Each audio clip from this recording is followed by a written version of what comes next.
નમસ્કાર મિત્રો, ગયા લેક્ચરની અંદર આપણે અવરોધકોનું શ્રેણી જોડાણ,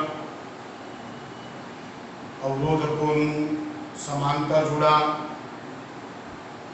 અને પરિપથની અંદર આવું શ્રેણી અને સમાંતર જોડાણ પણ એક સાથે હોઈ શકે, જેને કહેવાય મિશ્ર જોડાણ.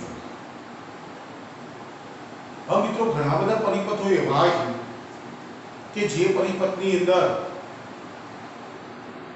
અવરોધો છે કે બીજા કોઈ ઇન્સ્ટ્રુમેન્ટ છે, એ બધા એકબીજા સાથે એવા જટિલ રીતે જોડાયેલા હોય છે કે એમનો ઉકેલ લાવો, એ પરિપથોનું વિશ્લેષણ કરવું એકલા ઓહ્મના નિયમની મદદથી આપણે પાર પાડી શકતા નથી. તો મિત્રો, એવા જે જટિલ પરિપથો છે, જટિલ પરિપથો છે, એ જટિલ પરિપથોનું વિશ્લેષણ કરવા માટે આપણે આજે કિર્ચોફના નિયમો,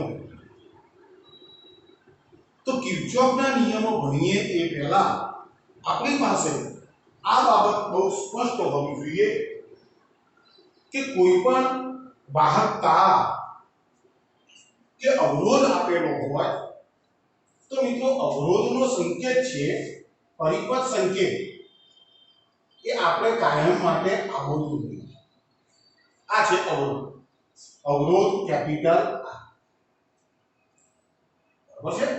આ અવરોધનો આ તરફનો છેડો, જેને હું A કહું છું, આ અવરોધનો બીજા તરફનો છેડો, એને હું B કહું છું. મિત્રો, બરોબર ધ્યાનથી વાપરજો, આ વાહકતા છે. અવરોધ જેવું કોઈ ઇન્સ્ટ્રુમેન્ટ છે જ નહીં.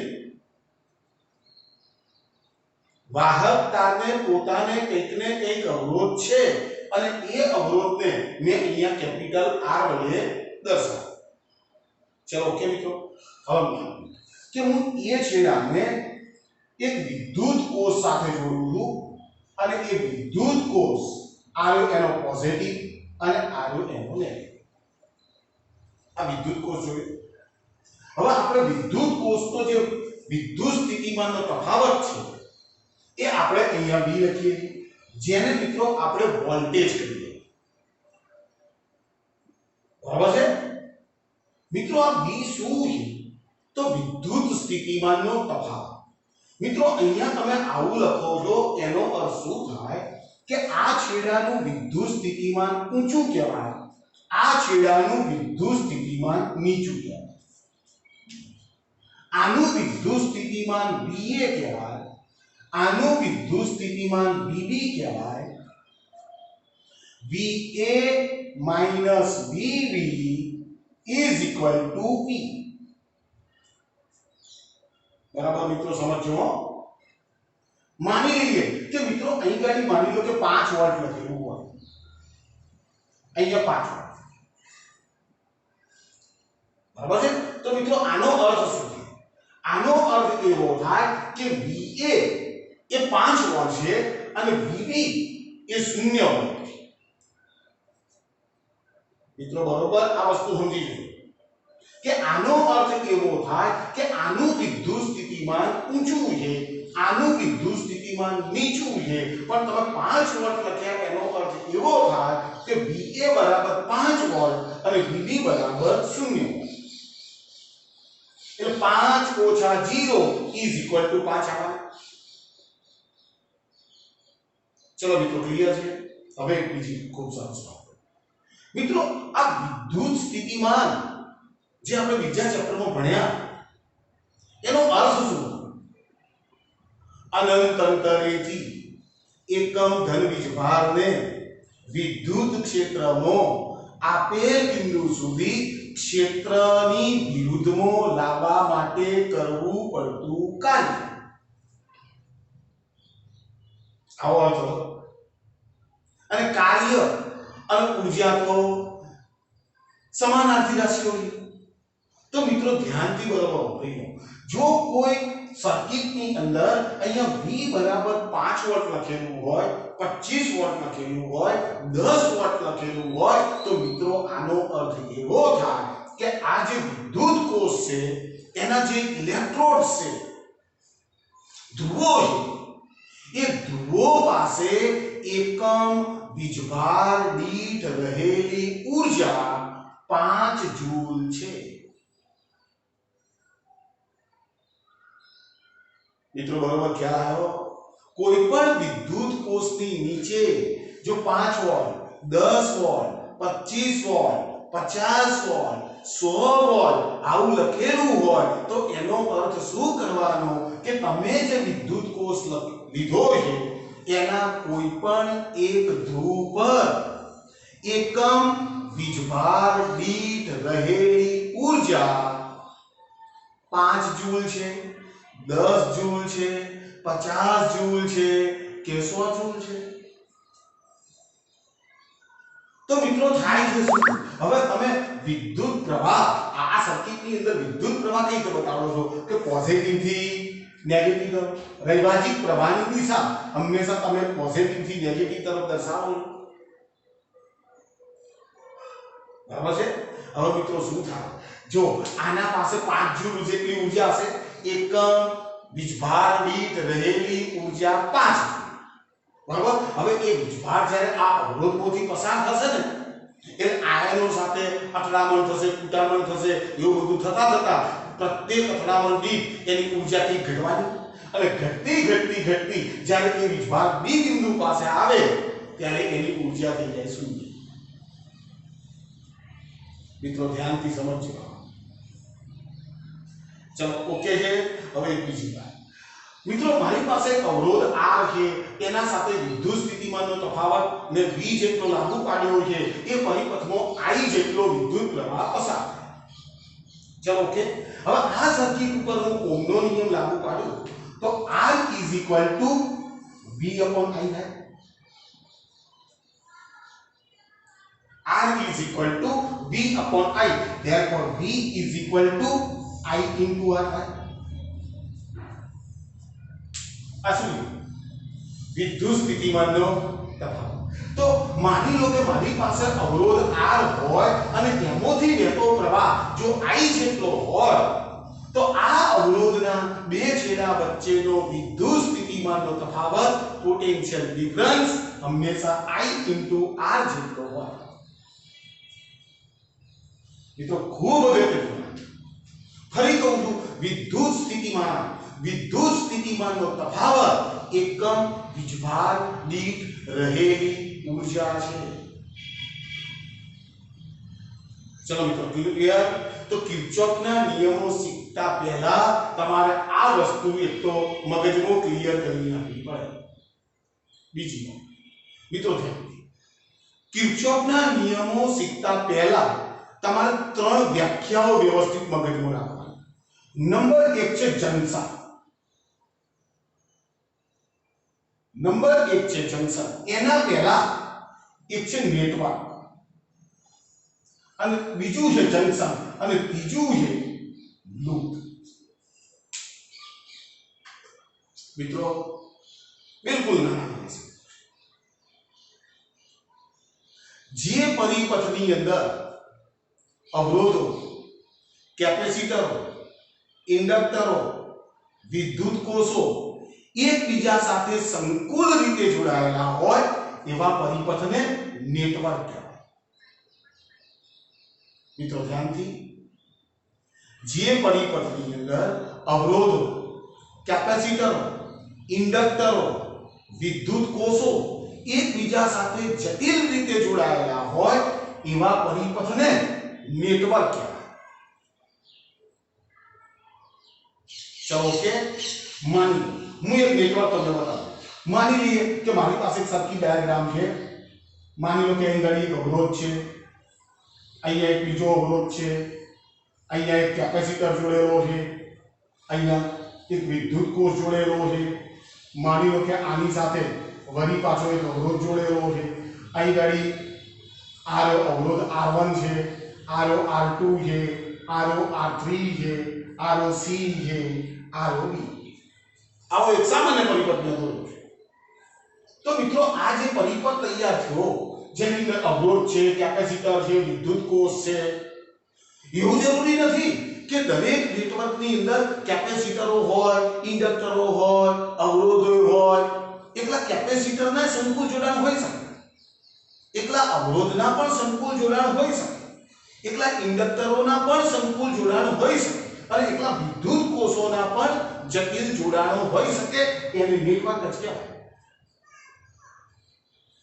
ચલો ઓકે મિત્રો, આ નેટવર્ક જે મેં દોર્યું છે એ નેટવર્કના જે બિંદુ પાસે બે કરતા વધુ વાહકો ભેગા થતા હોય, બે કરતા આ નેટવર્કના જે બિંદુ પાસે બે કરતા વધુ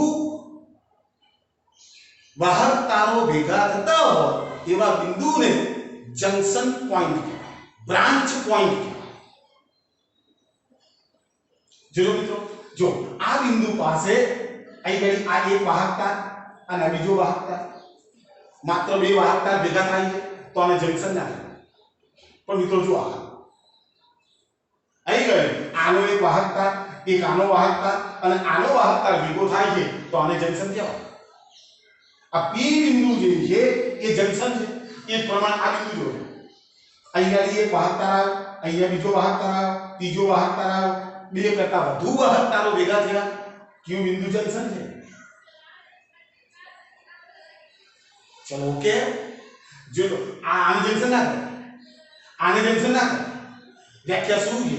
નેટવર્કના જે બિંદુ પાસે બે કરતા વધુ વાહકતારો ભેગા થતા હોય એવા બિંદુને બ્રાન્ચ પોઈન્ટ અથવા જંક્શન કહેવાય. ચલો ઓકે, વિદ્યુત ઘટકોથી રચાતા બંધગાળાને લૂપ કહેવાય. જો આ વિદ્યુત ઘટકો એનાથી બંધગાળો તૈયાર થાય, આને લૂપ કહેવાય. આ જો વિદ્યુત ઘટકો એનાથી બંધગાળો છે, લૂપ કહેવાય. તો ઓકે મિત્રો, બિલકુલ સામાન્ય વાતો છે. નેટવર્ક, જંક્શન અને લૂપ આ ત્રણ શબ્દો આપણે મગજમાં રાખવાના છે. ચલો ઓકે, તો ધ્યાનથી પહેલી વાત આ, બીજી વાત આ અને હવે જે તમને ખૂબ અગત્યની બાબત છે કે પરિપથોના વિશ્લેષણો માટે જે કિર્ચોફના નિયમો વપરાય છે તેમાંના કિર્ચોફના બે નિયમો છે. એક કિર્ચોફનો પહેલો નિયમ, ફર્સ્ટ કિર્ચોફનો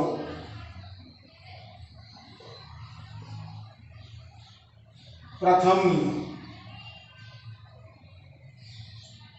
મિત્રો કિર્ચોફના પ્રથમ નિયમને હું કાયમ માટે આવી લખીશ કે એફઆર, કિર્ચોફ ફર્સ્ટ લો.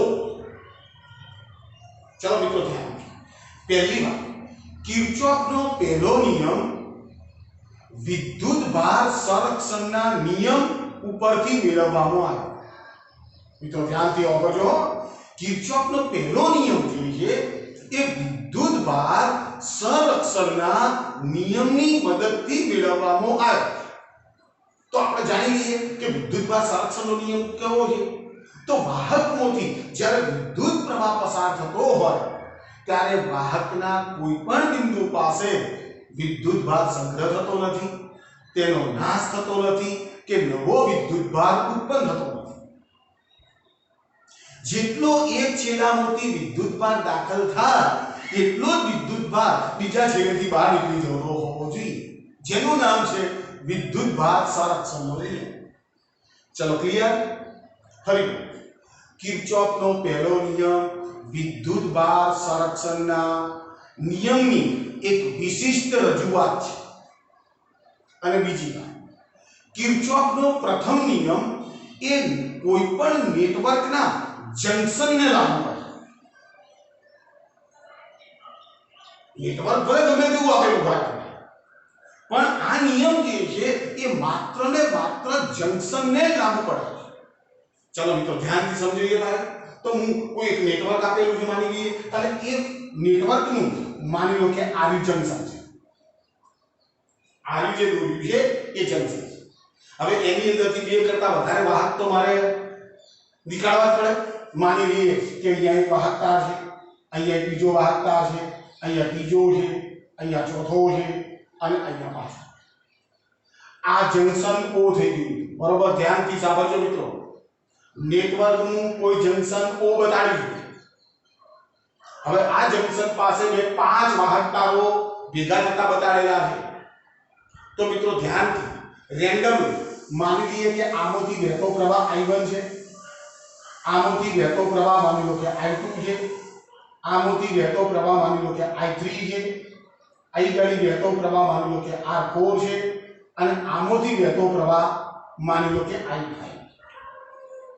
મિત્રો જો કેટલાક પ્રવાહોને મેં જંક્શન થી દૂર જતા બતાવ્યા જો આ જંક્શન થી દૂર જાય જો આ પ્રવાહ જંક્શન થી દૂર જાય આ પ્રવાહ જંક્શન થી દૂર જાય જ્યારે આ પ્રવાહ જે છે એ જંક્શન તરફ જાય ચલો ઓકે મિત્રો આપણે રેન્ડમલી આ પ્રવાહોની દિશાઓ ધારવાની રેન્ડમલી હવે મને વાત કરજો કે પ્રવાહ કોણ રચે વિદ્યુત પ્રવાહ કોણ રચે તો કે ગતિમાન વીજભાર બરાબર છે તો હું જાણું છું I q/t I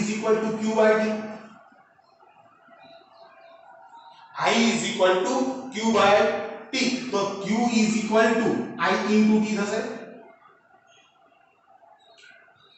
ખ્યાલ આવે તમને I q/t તો q I × t થશે તો હું માત્ર મિત્રો ધ્યાનથી સાંભળજો હું t સમયની ગણતરીઓ મળું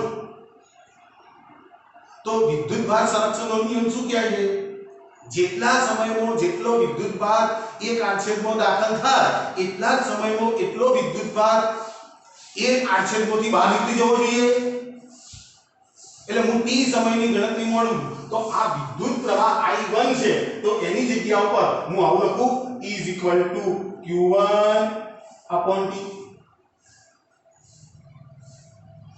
E q2/t E q3/t आई गाड़ी E q4/t અને E q5/t चलो ओके तो विस्भार કેટલો આવશે q1 I1 * t q5 I5 * t અહીં આવશે q4 I4 * t અહીં આવશે q3 I3 * t અહીં આવશે q2 I2 * t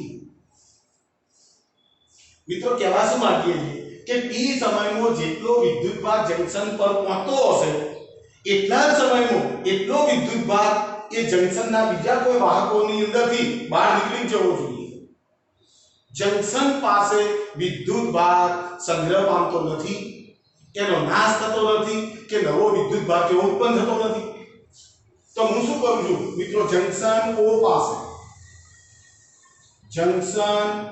O પાસે વિદ્યુતભાર સંરક્ષણનો નિયમ લગાડતા હું વિદ્યુતભાર સંરક્ષણનો નિયમ લાગુ કરું તો કેટલા વીજભારો અંદર જાય છે જો q1 અંદર જાય q3 અંદર જાય બાકીના બધા તો બહાર નીકળે છે તો મિત્રો આવું થાય t સમયમાં દાખલ થતો વીજભાર કેટલો તો q1 q3 t સમયમાં આટલો વિદ્યુતભાર જંક્શન પર દાખલ થયો તો એટલો વિદ્યુતભાર બહાર નીકળી જવો જોઈએ ને તો E = જો આ શાખામાંથી બહાર નીકળશે q2 પ્લસ આ શાખામાંથી બહાર નીકળશે q4 પ્લસ આ શાખામાંથી બહાર નીકળશે q5 તો વિદ્યુતભાર સંરક્ષણનો નિયમ થઈ ગયો તો મિત્રો ધ્યાનથી હવે q1 q2 q3 q4 ની કિંમતો આપણે જાણીએ છીએ મૂકી દો I1 * t plus I3 * t is equal to I2 * t plus I4 * t plus I5 * t चलो ડાબી જમણી બાજુ t નીકળી જવાના therefore I1 plus I3 is equal to I2 plus I4 plus I5 હવે આવ્યું चलो મિત્રો આ બધા પદોને આ બાજુ તો I1 minus I2 plus I3 minus I4 minus I5 is equal to 0 મિત્રો બિલકુલ સરળ तो मित्रों ध्यानથી આ જે સમીકરણ મેં તારવ્યું છે એ સમીકરણનું નામ જ છે કિર્ચોફનો પ્રથમ નિયમ. બોલવામાં બિલકુલ સરળ. જંકશન પાસે ભેગા થતા વિદ્યુત પ્રવાહોનો બૈજિક સરવાળો હંમેશા શૂન્ય હોય છે. મિત્રો ધ્યાનથી સમજો. બૈજિક સરવાળો ક્યારે શબ્દ મુકાય? મિત્રો ધ્યાનથી આ સમીકરણ જો કેટલાક પ્લસ નો તો કેટલાક માઈનસ નો, અને માટે ભૌતિક વિજ્ઞાનમાં આ સરવાળાને આપણે બૈજિક સરવાળો કહીએ. નિયમ ફરી બોલું છું. જંકશન પાસે ભેગા થતા વિદ્યુત પ્રવાહોનો બૈજિક સરવાળો હંમેશા શૂન્ય રહે છે. જો મિત્રો બીજો એક નિયમ આનો આવો બન્યો કે જે અંદર જતા પ્રવાહો છે, જંકશન તરફ જતા પ્રવાહો છે એ ધન છે.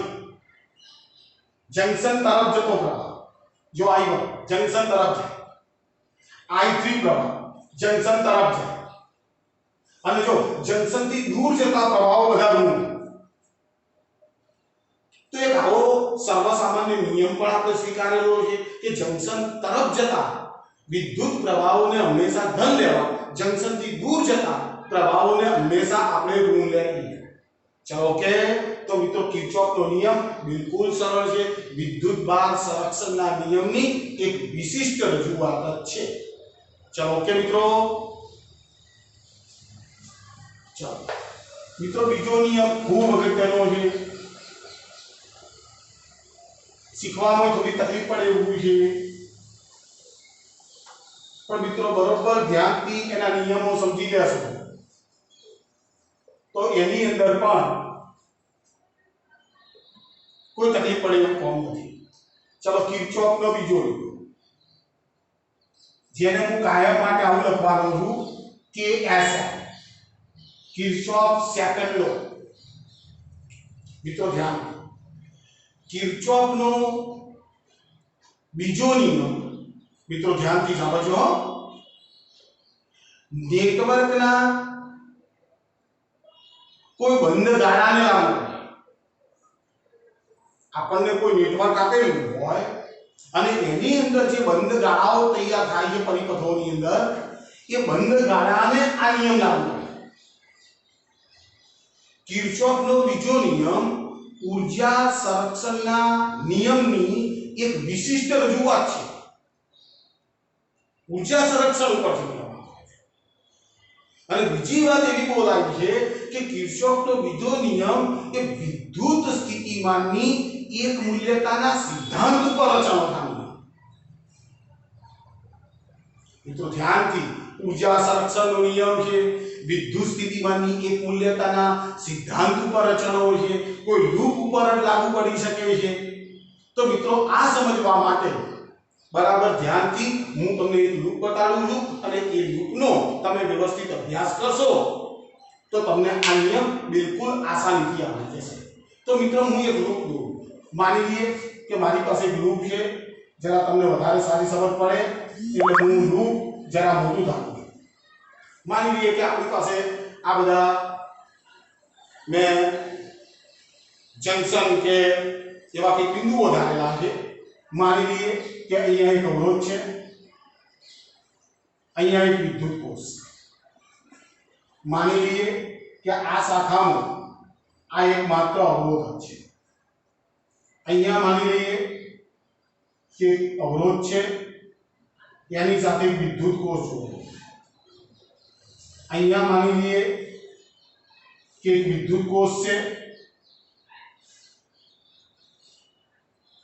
અને માની લો કે એક અવરોધ છે. અહીંયા માની લઈએ કે અવરોધ છે, અને માની લો કે વિદ્યુત કોષ. મિત્રો બરાબર ધ્યાનથી સમજી લેજો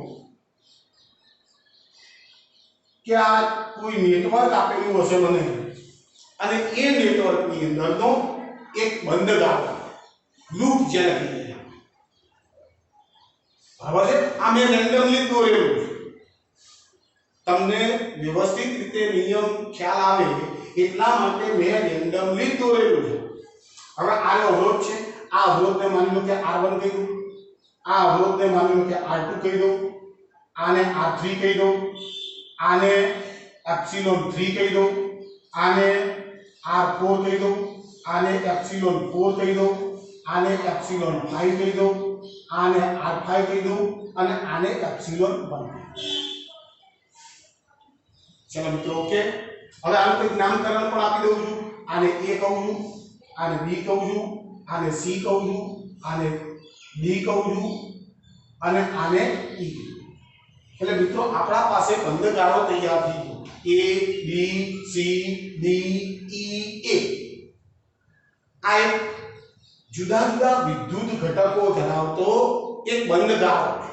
મિત્રો ધ્યાનથી આ જે સેલ જોડેલા છે એની નીચે મેં એનું EMF બતાવ્યું છે, ઇલેક્ટ્રોમોટિવ ફોર્સ, વિદ્યુત સ્થિતિમાનનો તફાવત જેવી જ ભૌતિક રાશિ છે જેનું નામ છે EI। ચલો બરોબર છે, એપ્સિલોન 1 આ પહેલી શાખા કીધી છે એટલે 1 1 કીધું છે, આ બીજી શાખા છે, આ ત્રીજી શાખા છે, આ ચોથી શાખા છે અને આ પાંચમી શાખા। ચલો મિત્રો ઓકે છે, આનો બંધ। હવે નિયમો બરોબર મિત્રો સમજી લો। હું શું બોલું છું કે કિર્ચોફનો બીજો નિયમ વિદ્યુત સ્થિતિમાનની એક મૂલ્યતાના સિદ્ધાંત ઉપર રચાયેલો છે। તો મિત્રો વિદ્યુત સ્થિતિમાનની એક મૂલ્યતા એટલે શું? તો મિત્રો ધ્યાનથી માની લો કે આ જે લૂપ મેં વિચાર્યો છે એનું એક બિંદુ ધારું છું અને એ બિંદુ પાસેનું વિદ્યુત સ્થિતિમાન માની લો કે VA જેટલું ધારું છું। મિત્રો ધ્યાનથી હું ફરી કહું છું, આનો અર્થ શું થાય? આ બિંદુ પાસે રહેલા એકમ વીજભાર પાસે રહેલી ઊર્જા VA જૂલ જેટલી છે। મિત્રો આ સમજો ખાસ, આ બિંદુ પાસે રહેલી એકમ વીજભાર દીઠ રહેલી ઊર્જા VA જૂલ જેટલી છે। હવે માની લઈએ કે આ પરિપથની અંદર હું માની લો કે આ દિશામાં ફરું, આ દિશા, આ જે એકમ વીજભાર છે આપણો એ એકમ વીજભારને અહીંયા અવરોધમાંથી પસાર કરું, વળી પાછો આ અવરોધમાંથી પસાર કરું, વિદ્યુત કોષમાંથી પસાર થવું, આમાંથી પસાર થવું, આમાંથી પસાર થવું, આમ ફરતો ફરતો ફરતો ફરતો ફરતો જ્યારે હું અહીંયા આવું ત્યારે એ એકમ વીજભાર પાસે રહેલી ઊર્જા આટલી થવી જોઈએ। હતી કેટલી? તો ક્યાંથી? તો એ મુસાફરી કરીને જ્યારે પાછો આવે એના એ બિંદુ પાસે ત્યારે એનું વિદ્યુત સ્થિતિમાન અચળ રહેવું જોઈએ, જેને કહેવામાં આવે છે વિદ્યુત સ્થિતિમાનની એક મૂલ્યતા। ચલો ઓકે, તો પ્રશ્ન એ છે મિત્રો કે જ્યારે વિદ્યુતભાર અવરોધમાંથી પસાર થતો હોય, સેલમાંથી પસાર થતો હોય, વળી પાછો અવરોધમાંથી પસાર થતો હોય તો ક્યારે ઊર્જાઓ ઘટે અને ક્યારે ઊર્જાઓ વધે એ નિયમ બરોબર સમજી લેવાની જરૂર છે। તો મેં એક લૂપ વિચાર્યો છે, એની અંદર હવે હું પ્રવાહો પણ ધારી લઉં। માની લો કે આની અંદરથી વહેતો પ્રવાહ માની લો કે I2 છે, આમાંથી વહેતો પ્રવાહ માની લો કે I3 છે। મિત્રો બધું રેન્ડમ ધાર્યું છે। આમાંથી વહેતો પ્રવાહ માની લો કે I4 છે, આમાંથી વહેતો પ્રવાહ માની લો કે I5 છે અને આમાંથી વહેતો પ્રવાહ માની લો કે I1 છે। આવું મેં રેન્ડમ લીધા છે। હવે મિત્રો બે નિયમો યાદ રાખવા, બે મિત્રો ધ્યાન દો। અહીંયા લખું છું પહેલો નિયમ અવરોધ માટે। મિત્રો માની લો કે આ એક અવરોધ છે જેનું મૂલ્ય R જેટલું છે, બરાબર છે? મિત્રો ધ્યાનથી હું કઈ દિશામાં ફરું છું? આ દિશામાં। તો મિત્રો ધ્યાનથી આને મુસાફરીની દિશા કહેવાય, આને કહેવાય મુસાફરીની દિશા। તમે કઈ બાજુ ફર્યા? એ મુસાફરીની દિશા। તો મિત્રો ધ્યાનથી અહીંયા માની લો કે મુસાફરીની દિશા આમ છે, આ છે મુસાફરીની દિશા, બરાબર છે? આ અવરોધ છે। હવે માની લો કે એમાંથી વહેતો પ્રવાહ I જેટલો છે, અવરોધમાંથી વહેતો પ્રવાહ માની લો કે I જેટલો છે। તો મિત્રો ધ્યાનથી બરોબર સમજજો, તમે જ્યારે વિદ્યુતભારને લઈને ફરશો ત્યારે તમારી પાસે કદાચ આવી પરિસ્થિતિ પેદા થાય, મુસાફરીની દિશા અને પ્રવાહની દિશા જો સેમ હોય, ફરી બોલું છું, મુસાફરીની દિશા અને પ્રવાહની દિશા જો સેમ હોય તો IR જેટલી ઊર્જા ઘટે. મિત્રો ખાસ ધ્યાન રાખજો, મુસાફરીની દિશા અને પ્રવાહની દિશા જો સેમ હોય તો IR જેટલી ઊર્જા ઘટે. તો તમને કદાચ પ્રશ્ન થાય કે સાહેબ IR ક્યાંથી આવ્યા? તો મેં પહેલા તમને સમજાવ્યું કે જો આ અવરોધ આપેલો હોય, એમાંથી વહેતો પ્રવાહ I જેટલો હોય, તો એના બે છેડા વચ્ચે વિદ્યુત સ્થિતિમાનનો તફાવત કેટલો થાય? તો R બરાબર B upon I, તો B બરાબર I into R, તો I into R તો છે R. ખ્યાલ આવે છે? બીજો વિદ્યુત કોષો. મિત્રો ધ્યાનથી, આપણી મુસાફરીની દિશા છે આ. ચલો વચ્ચે કોઈ વિદ્યુત કોષ આવ્યો અને માની લો કે વિદ્યુત કોષ, આ વિદ્યુત કોષ, આ નીચું વિદ્યુત સ્થિતિમાન, આ ઊંચું વિદ્યુત સ્થિતિમાન, એની નીચે એપ્સિલોન લખેલું છે. એનું EMF જે છે, એની ઊર્જા જે છે એ એપ્સિલોન જેટલી છે, ઊર્જા છે. તો મિત્રો ધ્યાનથી સાંભળો, જો મુસાફરીની દિશા કઈ બાજુ હતી? આ બાજુ. આપણે નીચા વિદ્યુત સ્થિતિમાનથી ઊંચા વિદ્યુત સ્થિતિમાન તરફ ગયા, નીચા ઉપરથી ઊંચા ઉપર ગયા તો એપ્સિલોન જેટલી ઊર્જા વધે. ચલો મિત્રો કમ્પ્લીટ છે. તો મિત્રો ધ્યાનથી બરોબર પકડજો કે તમે આ બંને વસ્તુ યાદ રાખો. હવે આના કરતા જો વિરુદ્ધ થતું હોય તો ઘટાડાનો વધારો કરી નાખો અને વધારાનો ઘટાડો કરી નાખો. ખ્યાલ આવે છે? તો મિત્રો ધ્યાનથી, હવે મારી પાસે લૂપ તો તૈયાર છે. તો મિત્રો આ વસ્તુ હું આને લાગુ કરું. ચાલો માની લો કે હું એ બિંદુએથી ગમે તે બિંદુથી લાગુ કરું, ગમે તે બિંદુથી તમે લાગુ પાડી શકો. ચાલો મિત્રો ધ્યાનથી, તો હું માની લો કે એ બિંદુએથી લાગુ પાડું તો વિદ્યુત સ્થિતિમાન કેટલું હતું? ઊર્જા કેટલી હતી? એ તો વીજભાર પાસે VA છે, તો VA લખી નાખો. VA લખ્યા. હવે હું વીજભારનો લઈને આમ આવવાનું.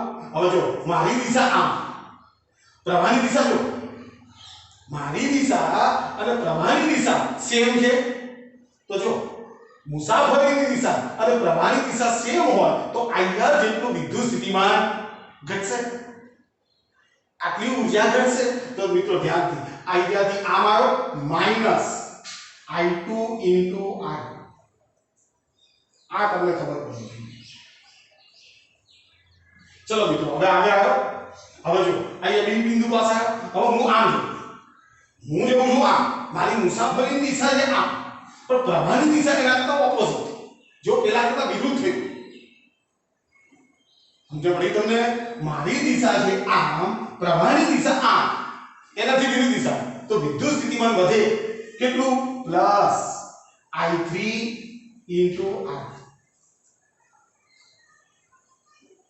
ચલો મિત્રો કમ્પ્લીટ. હવે જો વિદ્યુત કોષ આવ્યો. હવે વિદ્યુત કોષ આવ્યો, હું તો આમ જાઉં, મારી મુસાફરીની દિશા તો આમ છે. જો નેગેટિવ ઉપરથી પોઝિટિવ પર, નેગેટિવ ઉપરથી પોઝિટિવ પર જો વિદ્યુત સ્થિતિમાન વધે તો પ્લસ એપ્સિલોન 3. બિલકુલ સરળ છે મિત્રો. ચલો ઓકે, ચલો આગળ. હવે અહીંયા મારી દિશા પ્રવાહ દિશા પાછી છે સેમ આવી, વિદ્યુત સ્થિતિમાન ઘટશે માઈનસ I4 into R.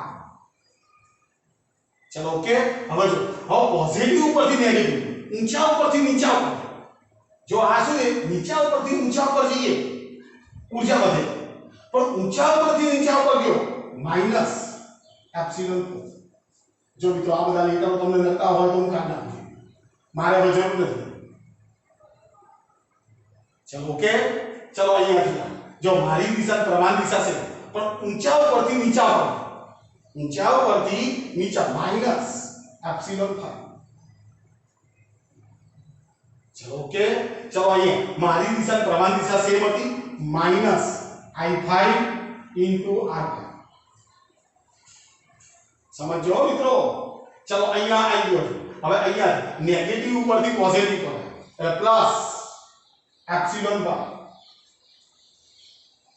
નીચા ઉપરથી ઊંચા ઉપર, પણ મારી દિશા પ્રભાની દિશા ઓપોઝિટ છે. જો હું આમ આવું, પ્રવાહ ઉપર આવે, મારી દિશા પ્રભાની દિશા ઓપોઝિટ છે. પ્લસ I1 into R,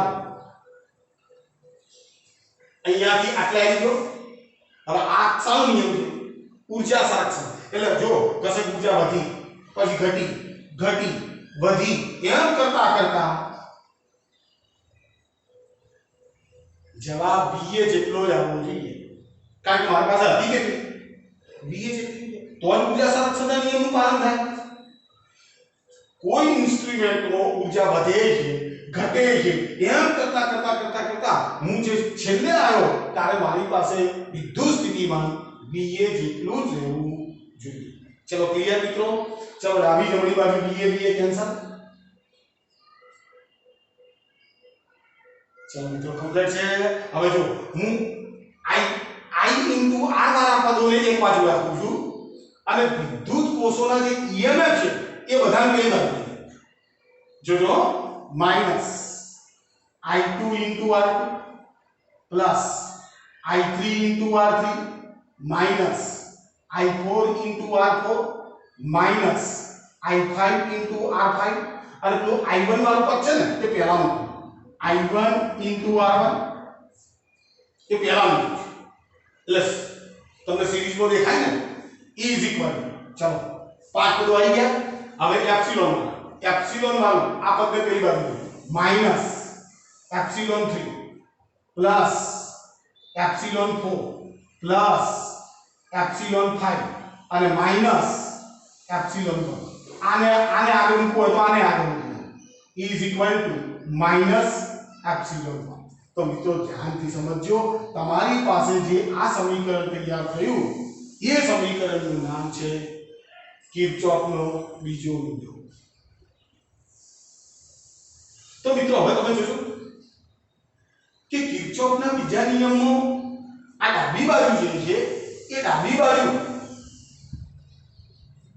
પ્રવાહ અને અવરોધના ગુણાકારના પદો છે. જો પ્રવાહ અને અવરોધનો ગુણાકાર, પ્રવાહ અને અવરોધનો ગુણાકાર, બરાબર? તો આ ભાઈએ શું કર્યું છે કે તમે જે રૂપ લીધું છે એનો પ્રવાહ અને અવરોધનો ગુણાકાર કરી અને તેમનો વૈજિક સરવાળો કર્યો. કસક માઈનસ છે તો કસક પ્લસ છે. સામે શું? જો આ પરિપથની અંદર જે વિદ્યુત કોષો આવતા હતા, વિદ્યુત કોષો જે છે એમનો વૈજિક સરવાળો છે. આ જમણી બાજુ, આ ડાબી બાજુ. તો મિત્રો ધ્યાનથી સમજો. કિર્ચોફનો બીજો નિયમ એ ઊર્જા સંરક્ષણના નિયમની મદદથી મેળવવામાં આવ્યો છે. અને આ નિયમ શું કહે છે શબ્દો બરોબર ધ્યાનથી સાંભળજો. મિત્રો કોઈ પણ બંધ વિદ્યુત પરિપથમાં રહેલા જુદા જુદા ઘટકોના અવરોધો અને તેમાંથી વહેતા આનુષંગિક પ્રવાહોના ગુણાકારોનો તે બંધ માર્ગ ઉપર કરેલો વૈજિક સરવાળો. ખ્યાલ આવ્યો મિત્રો? આનુષંગિક પ્રવાહ શબ્દ વાપરવો. મિત્રો આનુષંગિક પ્રવાહનો અર્થ શું થાય ખબર છે? જે અવરોધમાંથી જે પ્રવાહ પસાર થતો હોય એની સાથેનો જ તમારે ગુણાકાર લેવાનો. આમાં I1 પ્રવાહ છે તો I1 into R1 જ આવે, I2 into R2 જ આવે. ગમે તે પ્રવાહ સાથે ગુણાકાર નહીં કરવાનો. આનુષંગિક પ્રવાહોના ગુણાકારોનો તે બંધ માર્ગ ઉપર કરેલો વૈજિક સરવાળો તે બંધ માર્ગને લાગુ પાડેલા વિદ્યુત કોષોના EMFોના વૈજિક સરવાળા બરાબર હોય છે. ચલો મિત્રો કમ્પ્લીટ છે. મિત્રો ધ્યાનથી બરોબર સાંભળજો. બંને નિયમો બિલકુલ સરળ છે. જટિલ પરિપથોના વિશ્લેષણો માટે આ નિયમ ખૂબ અગત્યના હવે પછી આપણે વાપરવા પડશે. એ વખતે આપણે વિદ્યુત સ્થિતિમાન જાણવું હોય, એનો સમતુલ્ય રેઝિસ્ટન્સ જાણવો હોય, એ જુદી જુદી શાખામાંથી વહેતો પ્રવાહ જાણવો હોય અને એ પરિપથોના ઉકેલો લાવી અને મિત્રો આપણે પરિપથને ખૂબ નાનો બનાવવાનો પ્રયત્ન કરવાનો છે. આપણી જે સર્કિટો છે એ સર્કિટોને ખૂબ નાની કરવાનો પ્રયત્ન છે અને એ વિશ્લેષણ કેવી રીતે કરવામાં આવે છે એ આવતા લેક્ચરની અંદર આપણે જોવાના છીએ. તો એ પહેલા બંને નિયમોને વ્યવસ્થિત રીતે તૈયાર કરી નાખજો. પરીક્ષાની અંદર કિર્ચોફનો પહેલો નિયમ 2 માર્કની અંદર પૂછાતો હોય છે. કિર્ચોફના બીજા નિયમની સાબિતી લગભગ પૂછતા નથી, આને એપ્લાય કરતા આવડવું જોઈએ. કિર્ચોફનો બીજો નિયમ શું છે? જે તે પરિપથ ઉપર તમને એપ્લાય કરતા, એટલે લગભગ 2 ગુણની થિયરીમાં કિર્ચોફનો બીજો નિયમ પૂછતા નથી, પણ પહેલો નિયમ ઘણી વખત પરીક્ષાઓની અંદર પછી પૂછે છે. ઓકે, તો વ્યવસ્થિત રીતે તમે પણ પરિપથ દોરો, સૂત્ર લખો અને આ ખૂબ અગત્યની વાત. ચાલો ઓકે મિત્રો.